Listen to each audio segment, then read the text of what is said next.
All clear.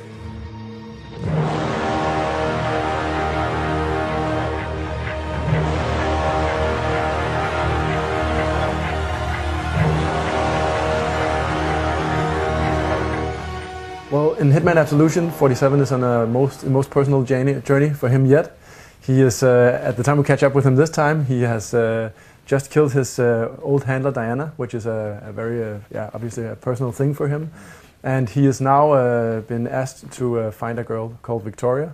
We don't know much about her at this point, and we end up in the Rosewood orphanage looking for her. And apparently, a lot of other people are looking for her as well, and trouble is just about to begin. Since we got the opportunity to build everything from scratch, meaning we built the Glacier 2 engine, we could also kind of look at all the different mechanics of the Hitman game and figure out where we wanted to improve them. And today we're really trying to make it about 47 and all the abilities he has. That's also why we're kind of showing two playthroughs, two versions of how you could play the same bit of the game, the same portion. And I think that's really one thing we really wanted this time, is for him to feel like he's come full circle. Like, no matter what you do as a player, he has the ability to perform how you want. So obviously, if you want to be super stealthy and you want to avoid your enemies, you are able to do that. And every time something screws up a little bit, or if you want to just out of pure, I don't know, rage or something, you can actually also just choose a more free play style and start killing people how you want. Well, Instinct is basically a way to show some of 47's more enhanced skills, if you will. So on one hand, it's an umbrella feature that you earn this power by doing stuff that a good hitman would do. So disposing of bodies, remaining unseen, and all that stuff. You can use it obviously to sense enemies. You can predict their paths and see where they're going. And then we have two more extreme versions. One is the instinct usage when you're in a disguise, where you're actually allowed to blend in to fool your opponents and bluff them, and they can't really see who you are. And as we showed in the end of the presentation here, also the action version of that, which is point shooting, where you can freeze time almost, and you can tag your enemies and then execute them in a cinematic way. No one's gonna die. I think it's always about choice and about looking at your environment and looking what's going on.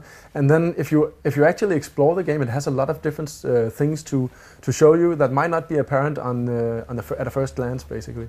I also think that some of the stuff we are experimenting with is stuff like in this playthrough. You can see that if you come up to this situation where a guard is being tortured by some of these goons, and if you play as a strict professional and you're pretty ice cold about everything, obviously what you do is you just go past them without anyone noticing, because that's the professional way, right? If you're a little bit more messy, then we actually show that in this playthrough, if you kill the guys torturing our poor guard here, he will actually give you some hints about what to expect up ahead and point you at a shotgun that his colleague left in a chapel. So you get a little bit of different outcomes if you look for it, and I think that's always been at the heart of what we've been doing with the Hitman games. That is that as a player, if you explore and you invest in the world, it will actually give you quite a lot back. Since so much of what you do when you sneak around these places is actually to just take in the environments, we try to make them quite unique. And I think we have been looking a lot at our legacy and trying to see what would that translate to in Absolution. And I think we have some pretty beautiful and weird and lovely areas in the game. And I mean, obviously, we are showing more as we go along. But yeah, I think the orphanage, if you contrast that to the library, for instance, the derelict old library within the kind of in a dark and rainy Chicago, and this is more like a place of beauty, now completely torn up. I think you can already see a contrast there. And I think, yeah, for each level in the game, there's actually some pretty unique places to go. The Silent Assassin achievement as it is we know that fans will be striving for that, and it is quite challenging, and it requires patience and trying to learn both the game and the specific level, really trying it a few times to get it right. So obviously that's a big part of the game, and we're always exploring ways for people to share that stuff. We're pretty excited about it at I/O finally being here. Being almost ready to share this again with fans. It's been a good wait. We have a lot of loyal fans. We know that. We can see it on our Facebook page. There's, I don't know how many people there, but it's a very, very big thing for us. So a little more patience, and now then it's there.